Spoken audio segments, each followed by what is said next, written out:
ติดอัตตาว่าใจแจ้งกมลแม้นใครปลงได้คงสุขล้นชีวิตมีมองมนเกิดมาเป็นคนสมบูรณ์ดับหายเพียงร่างกายไว้ชีวาแต่กุศลผลกรรมธรรมาย่อมแปลงค่ากลายเป็นทุนส่งผลให้ทุกคนเวียนวนไม่สูญสุขและทุกข์เป็นไปตามทุนที่พวกคุณได้ก่อทำมา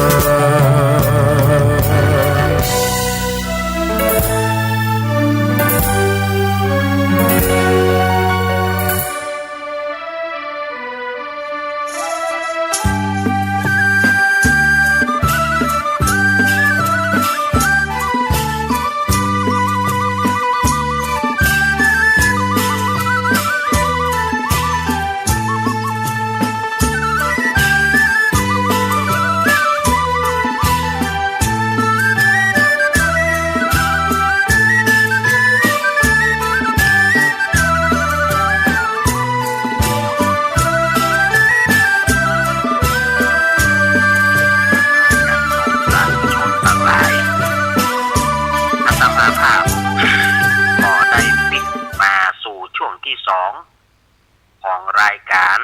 ซับเพเหระปกิณกะธรรมะค่อนรุ่งใกล้แจ้งรายการเสียงธรรมแสงทองมาแถมรอบหนึ่งแล้วเนอะวันนี้แจ้งด่วนมาละเจแจ้งด่วนมาว่าต่อไปจนเอาให้มันครบชั่วโมงเลยเนอะ หลวงพ่อท่านพระครูวรธรรมนาถก่อนบัดได้เข้ารายการพอต่อไปถึง5 โมงก็อาทีอาตมาก็ว่าจะถึงตี 4เกิงในเมื่อเปิ้นให้ถึงต่อไปแถมเกิงหนึ่งเกิงหนึ่งก็ได้มามีปัญหาศรัทธาญาติโยมเฮาก็ต่อกันไปถ้าว่าเขาไปต่อ4 โมงเกิงเขาก็ต้องได้แปลงนาฬิกาเขาโดยศรัทธาญาติโยมว่าเพื่อจะให้นาฬิกาเขามันบอกคือมันตรงเป๊ะเนี่ยเขาก็ต้องมาปั๊บนาฬิกาเขาโดยเพราะว่าถ้าเขาจัดโดยเขาก็ต้องแปลงนาฬิกาเขาโดยเพื่อให้นาฬิกามันปลุกตามเป้าประสงค์ตามเป้าเวลานั้นเขาจัดเท่าใดเขาก็ต้องปลุกนาฬิกาเอาตามเวลานั้นพอมันติดหมดเวลา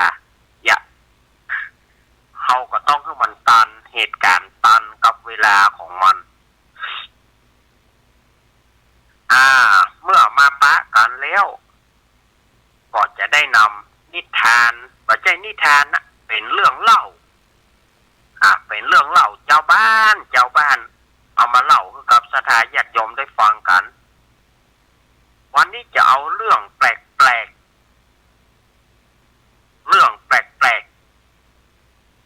อันนี้คืออยู่ในพิจารณาของญาติโยมว่าญาติโยมจะเชื่อหรือไม่นะ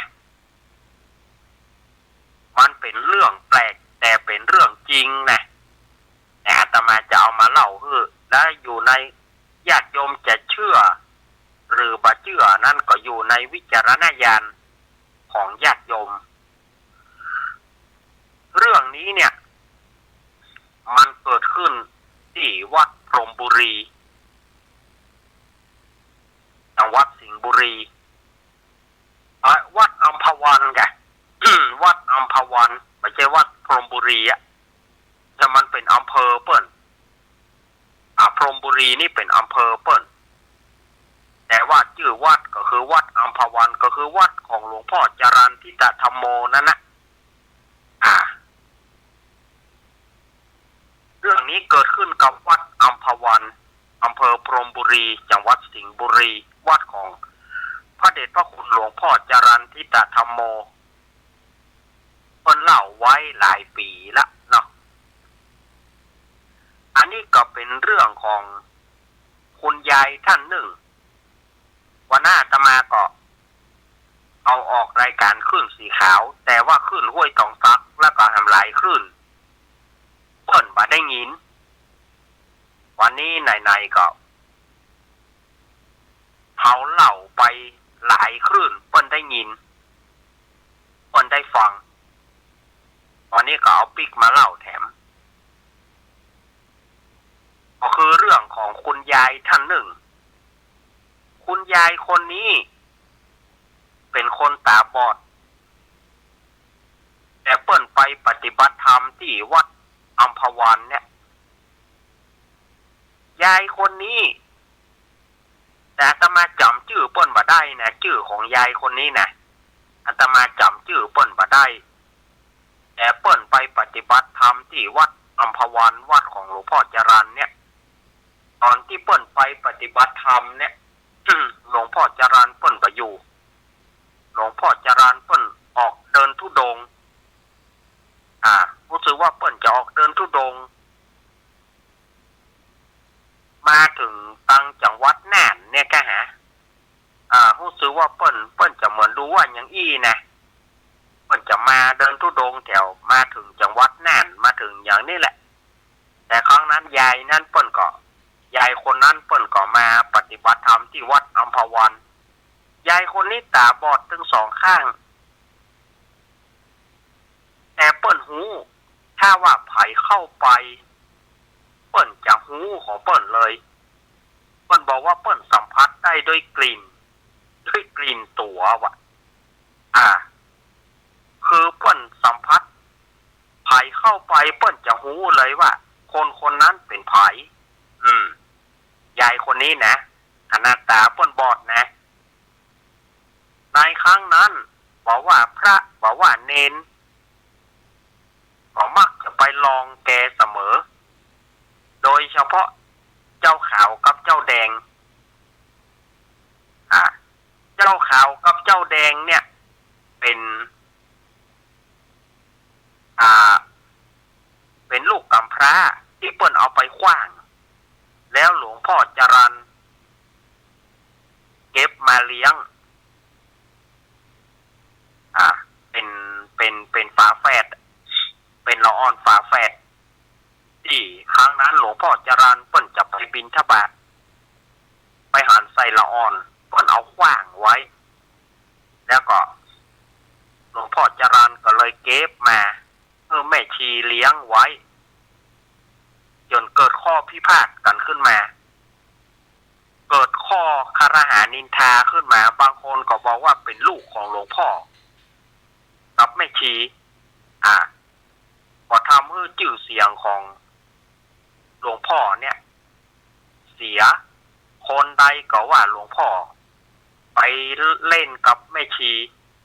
ทำให้ได้ลูกแล้วเอาไปให้แม่ชีเลี้ยงแต่ที่จริงนั้นหลวงพ่อก็จะออกไปบิณฑบาตเปิ้นไปหันใส่ละอ่อนแฝดอันนี้ในตามที่ในประวัติที่เปิ้นเล่ามานะที่เปิ้นเอามาออกเทปออกอย่างก็ยังมีนอกไผไข้หูก็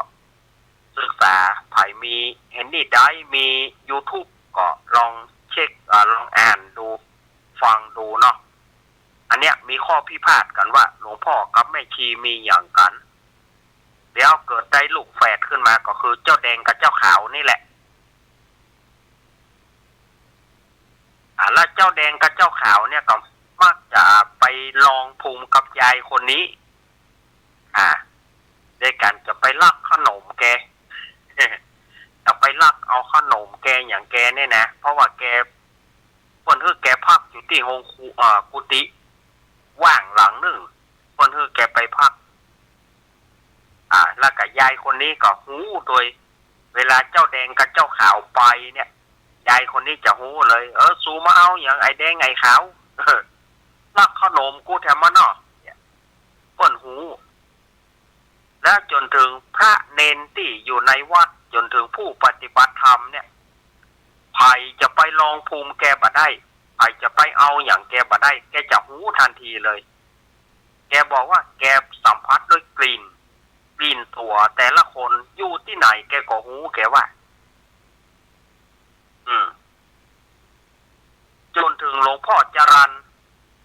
มโมเปิ้นได้รับจากเดินธุดงค์เปิ้นเข้าวัดมาท่านมหาบุญเนาะท่านมหาบุญแล้วก็ท่านบัวเฮียวรวมจนถึงเจ้าแดงกับเจ้าขาวเนี่ยออกมารายงานว่าหลวงพ่อครับมีผู้ปฏิบัติธรรมมาอยู่ที่นี่เป็นยายอายุแก่ละเป็นยายที่ตาบอดแค่หัวมดไผ่ไปหาแกเนี่ยแค่ย่องไปหาแกก็หูท่านมหาบุญท่านบัวเฮียวตลอดจนถึงพระเนนแล้วก็เจ้าแดงเจ้าขาวนี่จะรายงานให้หลวงพ่อจรัญได้หูหลวงพ่อจรัญก็บอกว่าแกหูได้อย่างใดมันเป็นไปได้แกได้กะครับมหาบุญท่านมหาบุญเพื่อก็บอกว่าโอ้ขนาดผมต้องยอมรับเลยหลวงพ่อแค่ย่องไปนี่นะแกหูเลยท่านมหามาเอาอันหยัง แม้แต่เจ้าแดงเจ้าขาวนี่ถามเจ้าแดงเจ้าขาวนี่เตอะจริงกะแต้กะเจ้าแดงเจ้าขาวโอ้แต้เลยหลวงพ่อผมตึงยอมรับแต้แค่ย่องเข้าไปนี่นะแกตะวาดเลยแกหูแล้วว่าผมจะไปลักขนมแกยังหูผมจะไปเอาอย่างแกเพราะจริงผมไม่ใช่ลักนะผมตั้งใจอย่าเราไปเปียของแกว่าแกจะหูก่อนแกก็ตะเพิดออกมาหลวงพ่อมหาบุญทดลองเข้าไปแกก็หูจักท่านบัวเฮียวไปหลวงพี่บัวเฮียวไปเปิ้นก็หูจักเอาอันนั้นไอ้สมชายคนขับรถของหลวงพ่อเข้าไปแกก็ยังหูจักมันเป็นยังอั้นเลยกะหลวงพ่อจรัญเปิ้นก็ว่ามันเป็นยังอั้นเลยกะอั้นก็ปะเขาลองไปดูแกเขาลองไปเขาไปด้วยกันหมดเนี่ยเดี๋ยวเจ้าแดงเจ้าขาวไปทำทีไปเปียขนมทำทีเป็นไปเปียขนมแกมาก็หลวงพ่อพวกก็อยากจะหูเจ้าแดงเจ้าขาวย่องไป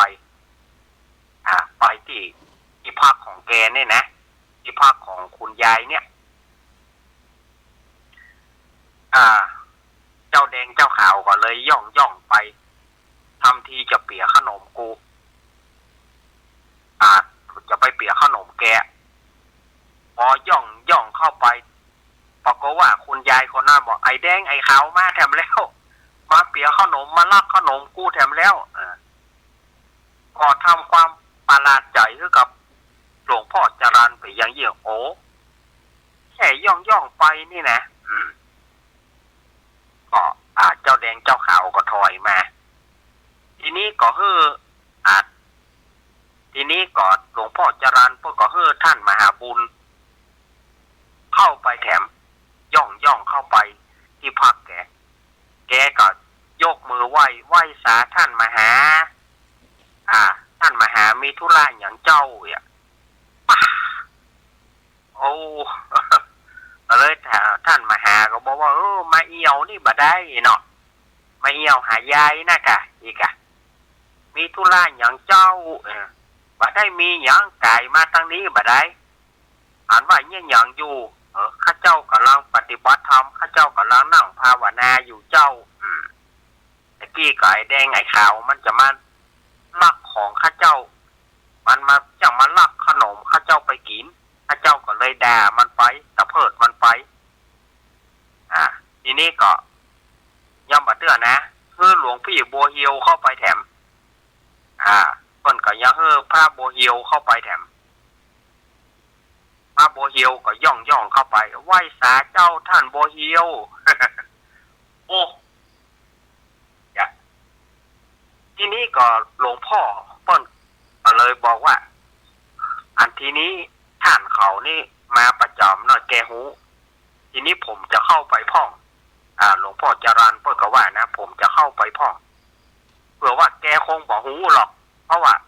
แกบ่เคยได้สัมผัสกับผมแกบ่เคยได้ปากกับผมกำเตื้อแกคงบ่หูหรอกว่าเป็นผม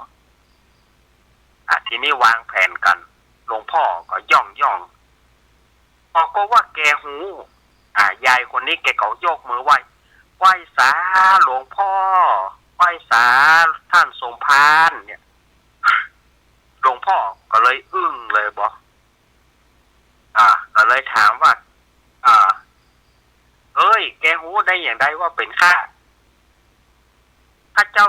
หูกินข้าเจ้าหูกินตัวแต่ละคนจะบ่เหมือนกันว่าเปิ้นว่านะยายคนนี้ว่ากินตัวของหลวงพ่อหอมกินตัวของหลวงพ่อโอ้ก็ข้าก็บ่ได้มีกินตัวอย่างนี้นะข้าก็อาบน้ำมาก่อนนะแล้วแกก็บอกหูจักข้ากำเตือยังว่าหูว่าเป็นข้าเจ้าหูได้กินตัววะ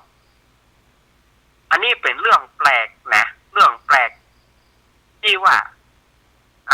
มันน่าจะเป็นไปได้แต่อันนี้ถ้าจะให้อาตมาวิพากษ์วิจารณ์ไปแล้วเนี่ยอาตมาว่ายายคนนี้บัดใจสัมผัสด้วยกลิ่นตัวแกมีตาหน่อยอันนี้ถ้าจะให้วิจารณ์ไปเนี่ยถ้าจะให้วิจารณ์ไปถ้าจะให้เป็นอาจารย์บี้เนาะอาจารย์บี้คือผู้วิจารณ์ไปเนี่ยอาตมาว่าเปิ้นบ่หันด้วยตาเนื้อแต่เปิ้นหันด้วยตาในคือตาในธรรมเปิ้นหันอาตมาว่าถ้าหมาเนี่ยปล่อยไปเนี่ยอย่างแกจะหูได้อย่างไรกล้ากินตัวนี่เฮาก็บ่สามารถจะหูได้ว่ากินตัวของไผอาตมาขนาดอยู่วัดมาเนี่ย ปีหน้านี่ปี69จะครบ40 ปีแล้วอาตมายังบ่ได้ถึงขนาดนั้นแสดงว่ายายคนนี้เปิ้นปฏิบัติธรรมแล้วเปิ้นได้ตาในเปิ้นหันคือตาธรรมเปิ้นหันอันนี้อาตมาอู้ให้ฟังเลยนะตาธรรมเปิ้นหันแต่เปิ้นบ่ได้บอกเพราะเปิ้นกลัวจะเป็นอุตริมนุษยธรรมเปิ้นบ่ให้อวดตัวเปิ้นก็เลยบอกว่าเปิ้นหูกินตัวของเปิ้นหูกินตัวของพระของเนนหรือว่าของไผก็จ้างที่เข้าไปหาแกจะหูแต่ความจริงแล้วเนี่ยอาตมาว่าเปิ้นมีตาในมากกว่าเปิ้นหันด้วยตาในมากกว่าตาธรรมของเปิ้นแสดงว่าเปิ้นบรรลุ เปิ้นบรรลุได้เปิ้นบรรลุธรรมขั้นใดขั้นหนึ่งสามารถจะหันคนนั้นคนนี้มาได้เปิ้นใจตาในเนาะเปิ้นใจตาในและยายคนนี้ก็บอกคือหลวงพ่อจรัญว่าวันที่นั้นแกจะหมดบุญแกจะตายเพิ่นเขียนคือคนตาดีเขียนจดหมายไปถึงหลวงพ่อว่าวันที่นั้นหลวงพ่อดิฉันจะข้าเจ้าจะหมดบุญในวันที่นั้นเดือนนั้นเวลานั้นหลวงพ่อเปิ้นก็ดูเปิ้นก็อ่านจดหมายแล้วเปิ้นก็ดูวันตามที่ยายนั่นบอกแต่มันก็ตรงเป๊ะเลยนะวันที่นั้นตามที่แกเขียนในจดหมายนั่นนะเราก็ว่ายายนั้นก็เสี่ยงชีวิตลงที่วัดอัมพวันนั่นนะญาติโยมว่าแปลกก่อแสดงว่าเปิ้นหูด้วยฐานในของเปิ้นแล้วว่าเปิ้นอายุของเปิ้นมาตาอ่านเปิ้นบอกหลวงพ่อแล้วเปิ้นคือคนตาดีเขียนจดหมายส่งให้หลวงพ่อว่าวันที่นั้นเปิ้นจะตายแล้วเปิ้นก็ตายจริงๆในวันที่นั้นนะเวลานั้นเดือนนั้นเวลานั้นเป๊ะ โอ้ญาติผมว่าแปลกก่อแปลกมากๆนะแค่กินตัวก็หูเนี่ยแสดงว่าแกมีตาในตัวแกหันด้วยตาธรรมแกปัจจัยว่าแกจะตาเนื้อแกประหารจริงอยู่แต่ว่าแกหันด้วยตาในเนาะยายคนเนี้ยแต่มาลืมชื่อแกไปแล้วนะถ้าใครอยากจะหู้ชื่อแกก็ลองพอ YouTube หรือว่าพอ YouTube ประเดที่เป็น ประวัติของหลวงพ่อจรัญนะมันจะมีในฮั่นนะห่อไปเถอะจะมีในฮั่นนะชื่อยายคนเนี้ยจะมาลืมชื่อเปิ้นแท้ๆนะแปลกก่อเรื่องแปลกแต่จริงนะแต่เอามาเล่าให้กับสถานญาติโยมได้ฟังกันวันนี้ก็เหมือนท่านจักขุบาลนะเนาะท่านจักขุบาลในพุทธประวัติเนี่ยท่านจักขุบาลที่ว่าเปิ้นตาบอดทั้งสองข้างแต่ว่าขนาดหลานเปิ้นไปทำผิดเปิ้นยังบ่ฮื้อได้เสียศีลบ่ฮื้อหลานได้จูงเลยนะไล่หลานฮื้อตะเลิดเปิดเปิงไปเลย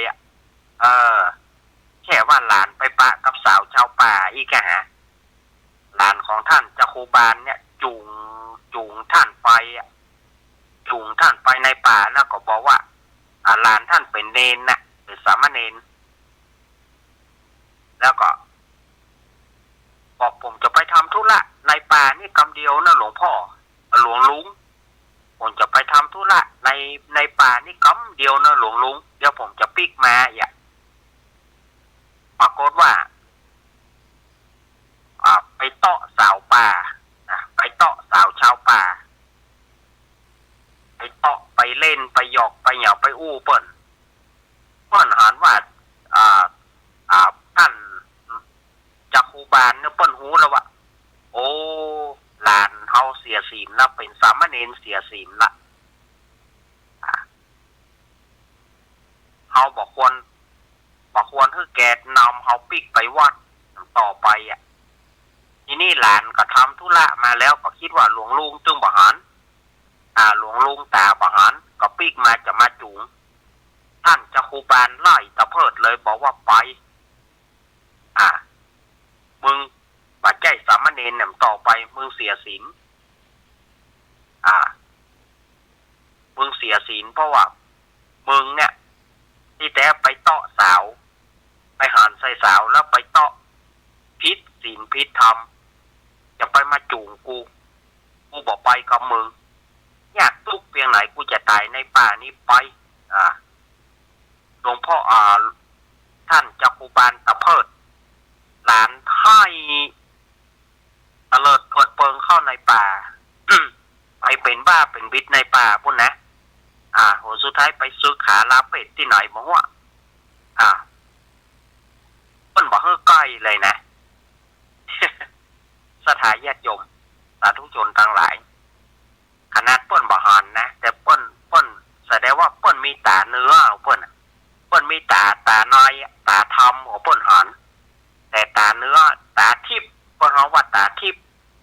อย่างยายคนนี้ก็ตาทิพย์เปิ้นมีตาทิพย์หันด้วยตาทิพย์อย่างหลวงพ่อจักขุบาลเปิ้นก็หันด้วยตาทิพย์หลานเปิ้นผิดอย่างใดเปิ้นบ่ให้หลานเปิ้นใกล้เลยเพราะว่าเป็นคนทุศีลหลานเป็นเนนแต่ไปทุศีลไปเตาะสาวป่าอันนี้อาตมาก็เอามาอู้คือสถานญาติโยมได้ฟังกันเรื่องแปลก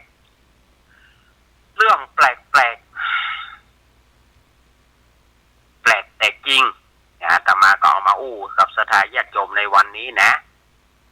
พอจะเป็นกระสายยาเนาะพอจะเป็นกระสายยาคือกับสถานญาติโยมว่าอันเนี้ยมันเป็นเรื่องแปลกแต่ญาติโยมจะเชื่อบางคนก็อาจจะงมงายท่านผมบ่เชื่อลูกก็แล้วแต่พิจารณาญาณของญาติโยมว่าควรเชื่อหรือไม่แต่มันเป็นเรื่องแปลกอาตมาก็ยังถือว่าเป็นเรื่องแปลกมันเป็นเรื่องแปลกแต่จริง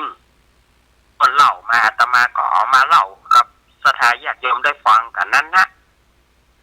หารว่ามันเป็นจะมีสาระประโยชน์มันเป็นเรื่องที่มันบ่ควรจะเป็นไปได้แต่มันก็เป็นไปแล้วนะ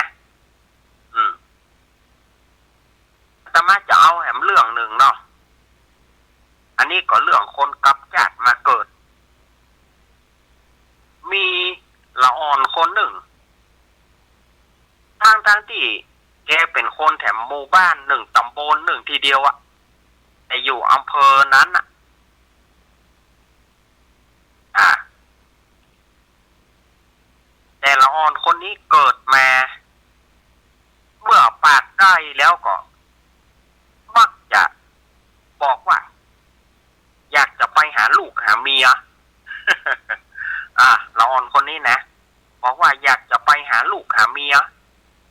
อไปหาลูกหาเมียให้จะไปหาลูกหาเมียอันพ่อแม่มันในจัดปัจจุบันเนี่ยก็ตกปากหัวใหญ่บัดนั้นแล้วหาว่ามีลูกมีเมียเขาก็ปากันด่าเขาก็ปากันตกปากมันแต่ละออนคนนี้ก็ยืนยันว่ามีลูกมีเมียแต่นะจะไปติ๊กเขาก็บอกว่าก็มึงใหญ่ขี้ใหญ่มาอย่างอี้แต่ยังบอกหูอย่างเตื้อขี้ไก่น้ำแมกอย่างมีลูกมีเมียที่ไหนมันบอกว่ามีตำบลปุ้นบ้านปุ้นใครไปวะใครไปมันว่ามันเกิดในจัดก่อนเป็นคนบ้านนั้นพ่อแม่กันอย่างใดตกปากก็แล้วอย่างใดก็แล้วมันถึงจะไปติ๊กในที่สุดมันบักกินข้าวกินน้ำถ้าบัดได้ไปมันจะบักกินข้าวกินน้ำจะตายด้วยอายุ2 ขวบนี่แหละจะตายด้วยอายุ2 ขวบเนี่ยเอาถ้าว่าพ่อแม่มาพาไปหาลูกหาเมียพ่อแม่มากระถามว่ามันอยู่ที่ไหนอยู่ตำบลนั้นบ้านนั้นชื่อนั้นเลขที่บ้านนั้นมันบอกทั้งหมดนะเขาก็เลยจำเป็นต้องปามันไปปาละอ่อนคนนี้ไปเพราะว่าละอ่อนคนนี้บักกินข้าวบักกินน้ำถ้าบัดได้ไปหันลูกหันเมียอย่ากรรม อันนี้เรื่องแปลกนะเขาก็เลยปามันไปเอาละอ่อนคนนี้ไปเมื่อไปถึงที่บ้านนั้นน่ะ ไปถึงบ้านนั้นมันก็ไปเคาะประตูไปเคาะประตูหมาซึ่งเป็นหมาของคนเฒ่านั้นเลี้ยงไว้เนี่ยมันก็ออกมาเห่ามันก็ตักชื่อหมาได้ถูกเอ้ยกูนะโว้ยบอกไงนะอันนี้กูนะมึงจำกูบ่ได้กะมึงหันกูไปคนใหม่เนาะอย่าบอกว่ามันตักหมาน่ะก็เหมือนดูว่าจะหูกระดิกหางงิกกระดิกหางเข้ามาหามันเลียแข้งเลียขาพอทำเมื่อพ่อแม่ตีปลาไปพ่อแม่จัดใหม่เนี่ยนะปลาไปหมานี่ก็คือหูจักมันตักอีกก็หูจักไว้ก็เลยเข้าไปในบ้านพอเข้าไปในบ้านมันก็เข้าไปหันใส่เมียเก่ามันนะเมียจัดก่อนมันนะมันก็เข้าไปแม่มันอัลโลแต่ประเดี๋ยวไปเซาไปมีใหม่ละก้าวะเมียมันก็สะดุ้งคนเฒ่าที่เป็นเมียจัดก่อนนะสะดุ้งเฮ้ยละอ่อนอย่างปากอย่างนี้พ่อแม่ในจัดนะก็เลยเล่าว่ามันตั้งใจมันโฮปจะมาที่นี่มันว่าลูกเมียมันอยู่นี่ยายจื่อนี่แม่นก่อแม่นมันจะมาที่นี่มันว่าจะมาหาลูกหาเมียมันว่ายายเป็นลูกเป็นเมียของป่อนั้นแม่นป่อนั้นแม่นก่อแม่นเนี่ยมันบอกว่ามันเป็นป่อนั้นมาเกิดเป็นมันบัดเดียวมันโฮปมาจะมาหาลูกหาเมียตบปากอย่างใดก็ได้แล้วโหสุดที่สุดมันบักกินข้าวมันว่ามันจะตายตึกอายุ2 ขวบเนี่ยถ้าว่าได้มาหาลูกหาเมียยายคนนั้นก็ตะลึงแหละยายที่เป็นเมียเก่านั่นนะก็เลยจะต้อนมุมมันถ้ามันปัจจัยมันเลยจะโจรมุมยายนะก็ถ้าว่าเป็นแม่นแต่เนี่ยก็ตอบมาพ่อเมียชื่อหยังพ่อของข้าเนี่ยชื่อหยังมันก็ตอบก็พ่อสู่ก็ชื่อพ่อนั้นนะกะพ่อชื่อนั้นแม่ชื่อนั้นถ้าข้ามีพี่น้องกี่คนมันก็ตอบถูกหมดตายไปกี่คนอยู่ไปเหลืออยู่กี่คนมันก็ตอบหมด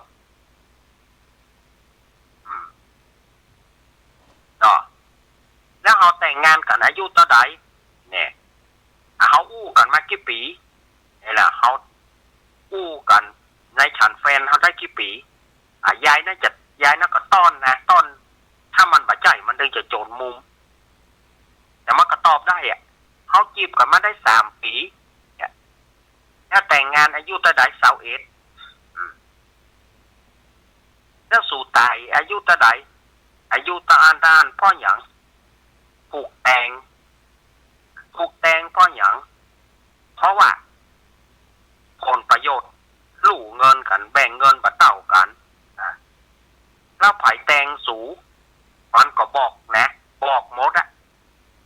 นายยายนะก็ถามแล้วลูกเขามีกี่คนมันก็บอกมีลูก5 คนชื่อหยังมันก็บอกชื่อไอ้เก้าชื่อนั่นไอ้กลางชื่อนั่นอีล่าชื่อนั่นมันก็บอกตามถูกต้องบอกตามถูกต้องบอกถูกต้องเลยถามถึงสมบัติพระสถานต่างๆมีที่ให้มันก็บอกงัวมีกี่ตัวควายมีกี่ตัวมันก็บอกประเด็นนี้สู่ขายไปพ่องละกาอย่างกับมันก็ถามนะถามขายไปพ่องละงัวปูงานนั่นเนาะมีอยู่ก่องานไหนมันก็บอกสีลักษณะงัวปูใหม่งานน่ะตัวใหญ่ๆน่ะเมียมันก็บอกว่าสู่บะหมี่แล้วก็เลยขายไปอีดูมันแต่เนี่ยมันก็กับคนที่เป็นเมียมันในอดีตเนี่ยมาได้เต็มมาได้เหมือนกับมันบาดายเนี่ยเมียมันก็ยังบาดเตื้อนะเมียจัดก่อนก็ต้อนจะให้มันโจรมุมอาจจะให้มันถ้ามันบาดใจมันจะต้องสะดุดแต่มันก็บาดสะดุดมันก็ตอบได้เป๊ะแล้วประเด็นนี้ไอ้มูนั่นมีไหนอีมูนั่นมีไหนถามหาลูกมันทีนี้เขาก็ไปห้องลูกมันอยู่กลางโต๊ะมาลูกมันก็มาถามต่างๆว่าอีป่ออันนี้คือปล่อยอีล่าชื่อนั้นอีล่ากะไอ้เกากะมันตอบได้หมดนี่มันตอบได้หมดบัดเดียวเขาอยู่คนละภพละภูมิกันแล้วเนาะพอดีไอ้คนที่แต่งมันน่ะตายมาพอดีกว่าสถานญาติโยมคนที่แต่งมันตายนั่นนะคนนั้นชื่อลุงลอยอีกคนแต่งมันมันว่ามันตายในจากนั้นแล้วลุงลอยนั้นก็ไปก่ายหน้าบ้านมันหน้าบ้านที่ของยายนั้นบอกกองมันซัดทหารมันโล่นเข้าไปเอาลูกกุยเนี่ยฟาดเข้าหน้าลุงลอยไอ้ลอยไอ้ฆาตกรยิงแตง5 ตายวะลุงลอยโหละอ่อน ละอ่อนที่ไหนเนี่ยคิงยังแบบนี้คิงลอยนวลบอกแม่มันว่าแจ้งตำรวจเลยว่ายับไอ้ลอยนี่ในฐานที่มันแตงข้าวในที่สุดลุงลอยนะก็ถามเห็นว่ามันบอกว่ามันเป็นลูกมันเป็นคนนั้นมาเกิดมาเกิดใหม่เดี๋ยวนี้มาปะคิงนี่คิงแตงตายถ้าก็ซัดแน่คิงสกรรมแล้วมันก็ลูกอุยเนี่ยเอาที่กำลังมันมีนะลุงลอยนะก็ตกเลยได้ยกมือไหว้มันไอ้เปื้อนขอโทษเมื่อคิงขอโทษคิงจงไปหับใจกรรมในคอกปุ้นแจ้งตำรวจมายับลุงลอยนั้นสถานญาติโยมแล้วมันก็ให้คำตอบได้เลยนะว่าคนเนี่ยแต่งผมจัดก่อนผมตายด้วยฤทธิ์ของไอ้ลอยเนี่ย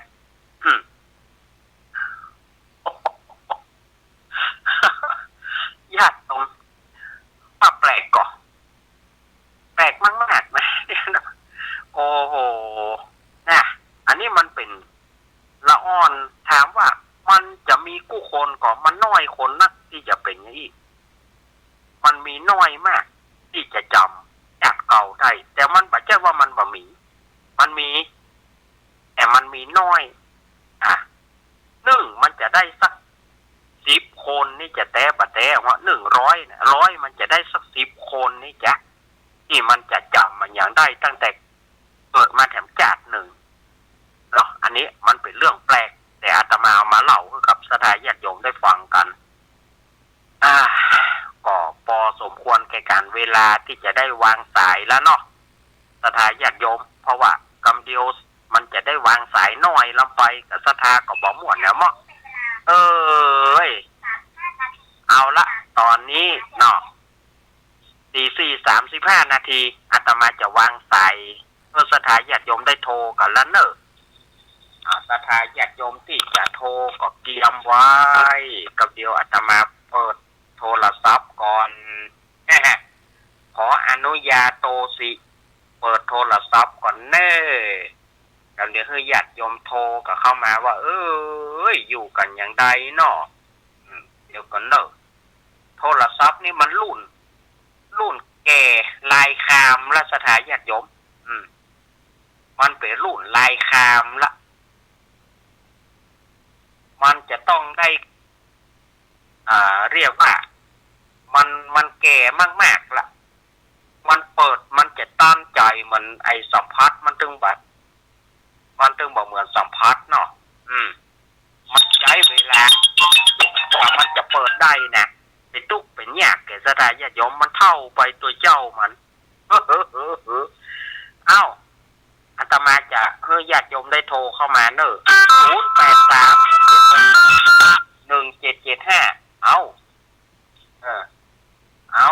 ยังบ่โทรแท้ๆล่ะโยมเหย1775เจริญพรไว้เจ้าไม่น้อยกันนะเจ้าย ายน้อยเจ้ายายเนาะวันนี้ทุกคนใหม่ๆเลยนะเจ้าต้องเลิกเสาร์เดือนกับสีแม่เมืองเยือนหมู่ซุ่มนุ่งกันเจ้าวันนี้เลยเต็นต้องกินกันเก่าลูกแน่นกันเจ้าบ่มีงานทำก็มีดีนะเพิ่นขอไล่ทำกันเฮาเพิ่นกันไล่นายกยินโทรไปเมืองนอกก็ลูกหลอกทำคิดแน่มีคนไทยไล่ขอไว้กานายกมาอยู่แล้วเธอเจ้าคือทำสงครามกันอย่างเก่านักหาเจ้านักเจ้าอันใดคนที่เจ้าเป็นก่อนนัดกันไว้นักไล่นายกเป็นนาเจ้าคนเจ้าบ้านคนธรรมดาขอเอาไปจักเอาอย่างไรยายว่าโยมที่เด็กเมืองไทยก็ลงดีใจเลยแต่เมื่อคนเจ้าทำมาหกกันก็ไปเห็นเจ้าท่านทำให้เจ้าได้นอนง่ายมีแต่เมืองนอกก็มีเมืองไทยแต่มีไหนใจก็เหมือนกันอาหารสองฝ่ายก็จักอาหารต่างก็ว่ากัน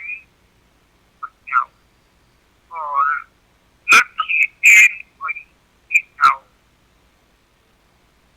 แต่ลูกกันเจ้านายเจ้ารู้สึกมันหน่อยนะจ้าไว้จ้ายินดียายน้อยเนอะยายน้อยกัดเจริญพรแม่น้อมสุภาวงศ์มาแล้วแม่น้อม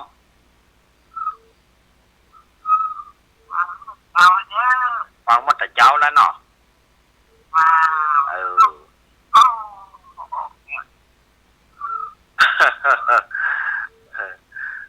แม่น้อมแต่ว่าอนุโมทนาบุญตัวเนอะแม่น้อมเนอะเพิ่นได้ไปเนาะ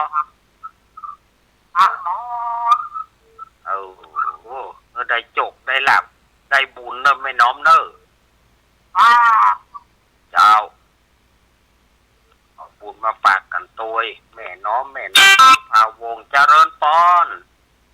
อยากไปสัตว์เจ้าลูกเอ๋แม่สีทรเจ้า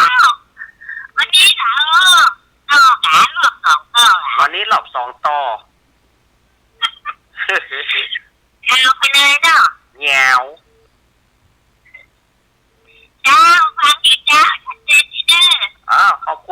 ทอนแน่ เจ้าไว้ค่ะเจ้า อ้าวยินดีเนอแม่สีทอนเปรมจิตประเดี๋ยวเปิ้นเปลี่ยนสถานภาพอยู่บ้านแม่คองละตอนน้อง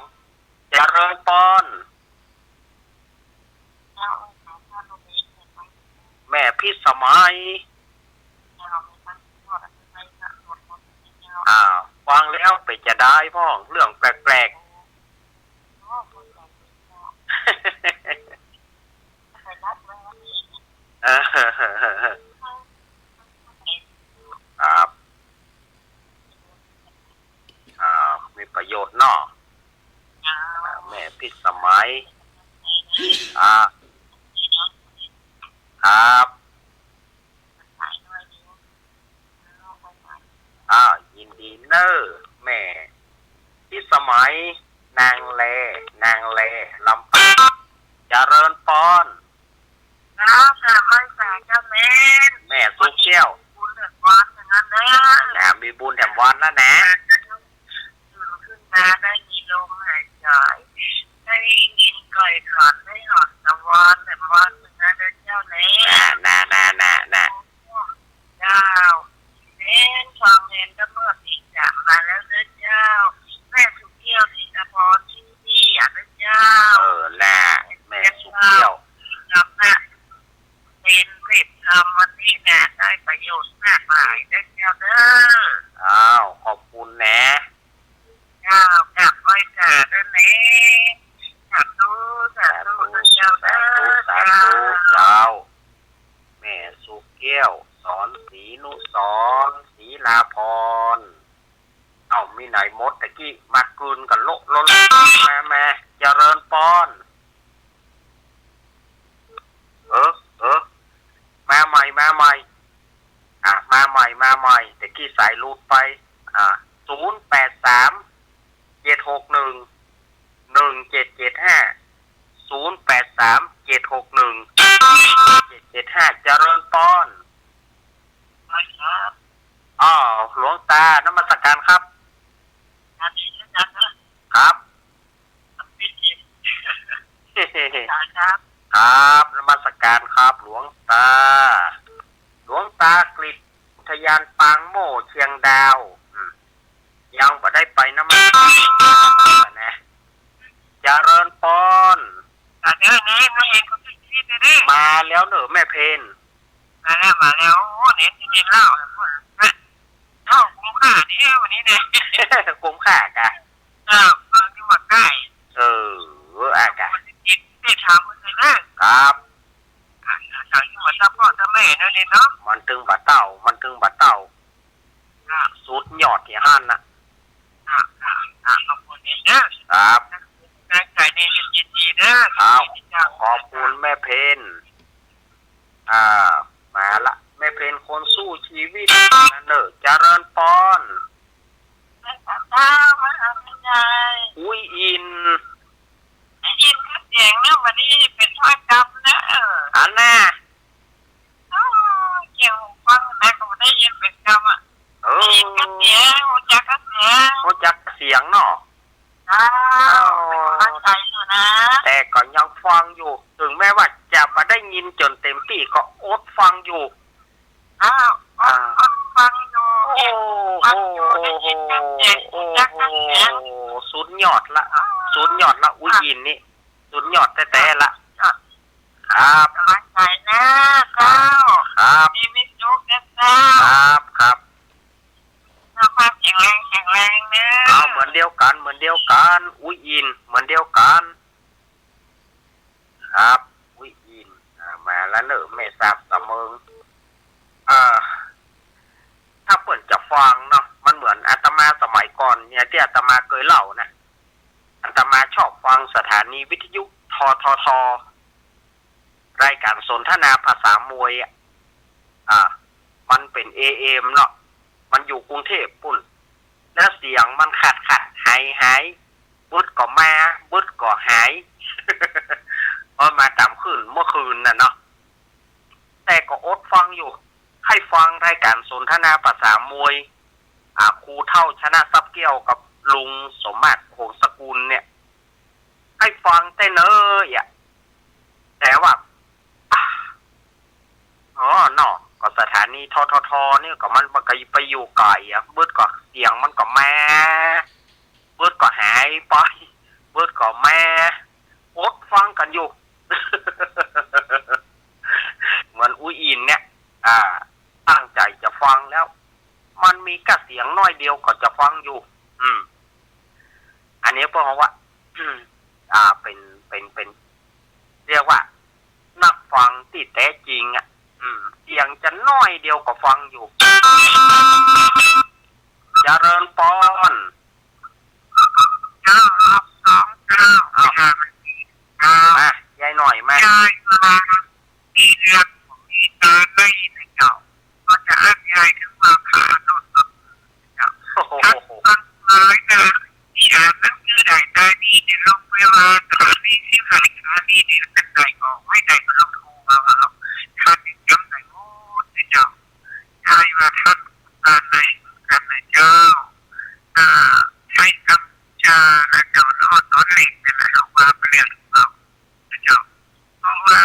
ต่อที่พบวันติดโมงติดนาทีกับวันนัดเจ้าเอาอย่าแกคุณจำได้ว่าวันติดโมงเจ้าใช้คำพูจาแบบมีเมืองนอกโดยการพบของคนมาวันที่14นับเป็นอาจารย์เอกคำจาคนจับมองตาก็อยากใจเขาวิหารก็ไปมองทานลูกกันเล็กเจ้าก็คงคิดมาจะใส่อย่างเก่าเพราะฉะนั้นเราเดียวดายตั้งนี้เหมือนกันประเสริฐเอาไว้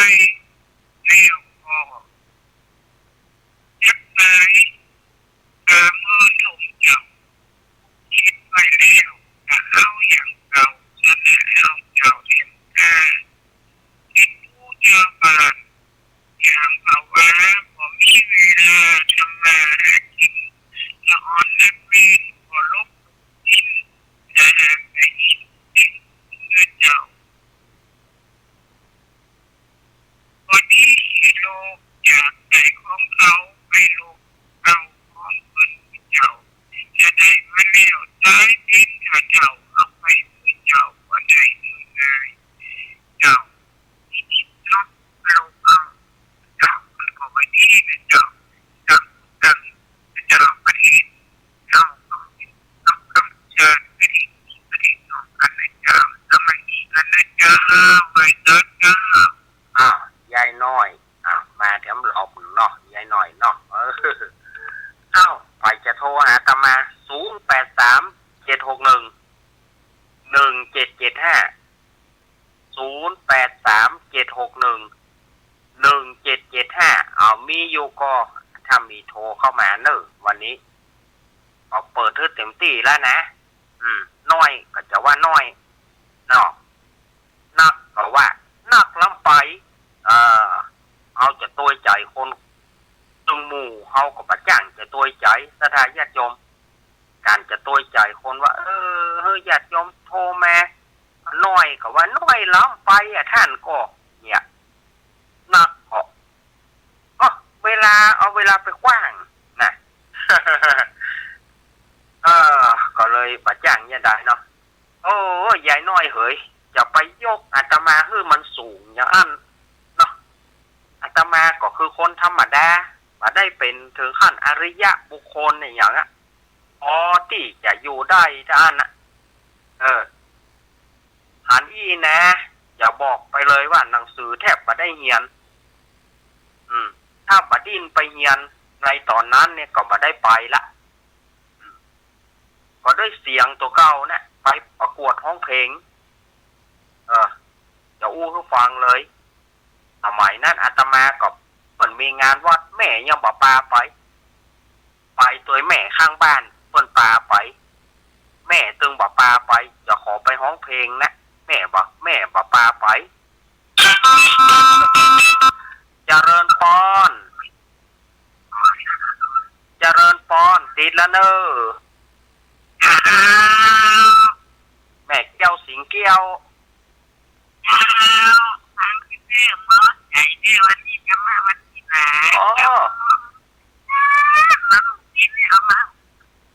ถูกอกถูกใจ เออ ล่ำไป หมอลำอะเนาะ แต่มอล่ำโอ้มันฟังที่ทางทุกเสียไปทางคำเอาเห็นเอามาแม่ลูกเห็นนี่แบบ ล่ะ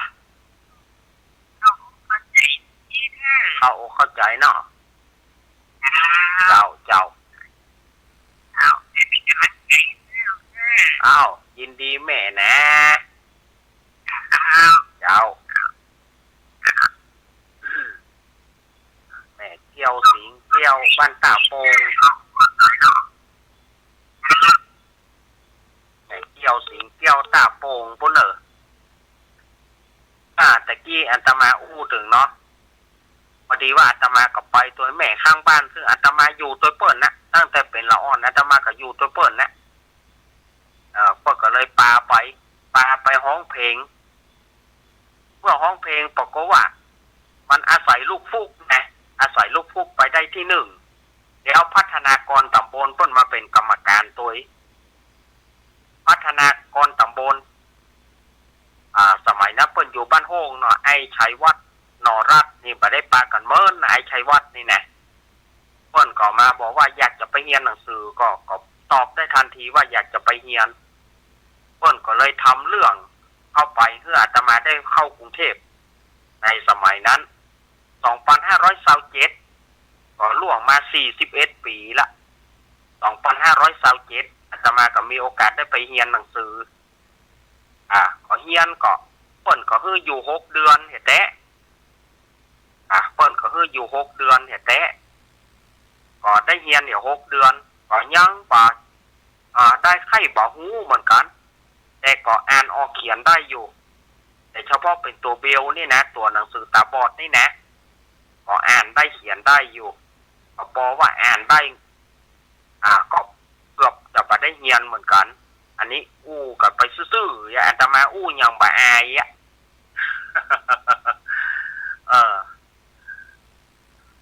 สมัยนั้นก็ดีอย่างหนึ่งว่าดีอาตมาบอกไปเป็นขอทาน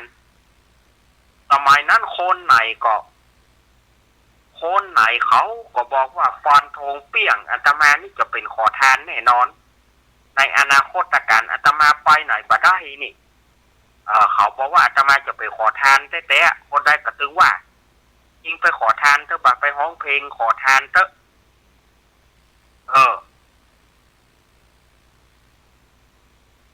ยิงถึงทำอย่างมาได้ตึกไปขอทาน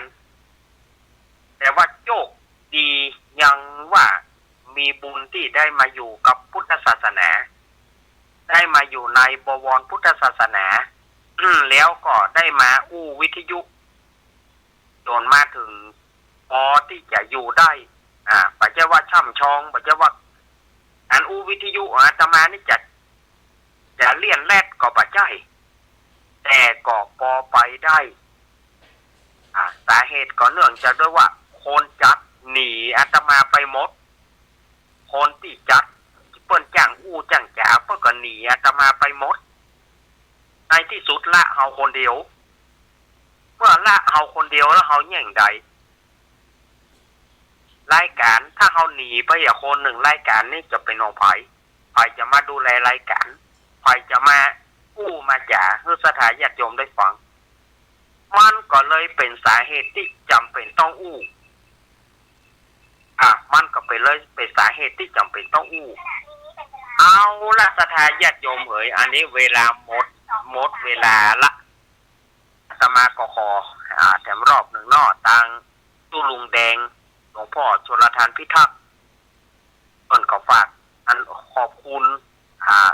ท่านอาจารย์วิสุวัฒน์วรกิจโจโดยที่ได้นำคาราวานไปถ่ายทอดงานตะวานี้เพิ่นก็ฝากว่างานนี้ถ้าขาดตกบกพร่องด้วยประการชันใดก็ดีการต้อนรับขับสู้ก็ดีการโอภาปราศัยก็ดี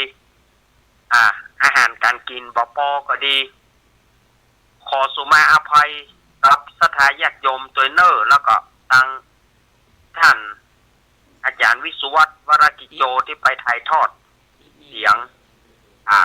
ม้นว่าขาดตกบกพร่องประการฉันได้ขออภัยด้วยเนอร์นะหลวงพ่อสุรทันพิทักษ์เพิ่งก็ฝากมาเนาะอ้าวอาตมาก็ขออำลาศรัทธาญาติโยมไปก่อนเนอร์โอกาสหน้าก้อยปะกันแถมโอกาสนี้ก็อาตมาก็ขอวางลงไว้เพียงที่ต่อไปก็จะมีครูบาอาจารย์เพื่อก็จะมาผู้มาจัดรายการต่อไปอาตมาภาพผิดพลาดประการไหนขออภัยกับศรัทธาญาติโยมเนอร์ลาไปก่อนโอกาสหน้าก้อยปากันใหม่วันอังคารก้อยปากันแถมเนาะอภิวาทานาสีริสานิจังพุทธาปัจจายโนจัตตารโอธรรมาวัฏันติอายุวโนสุขังพระลังขอเจริญพร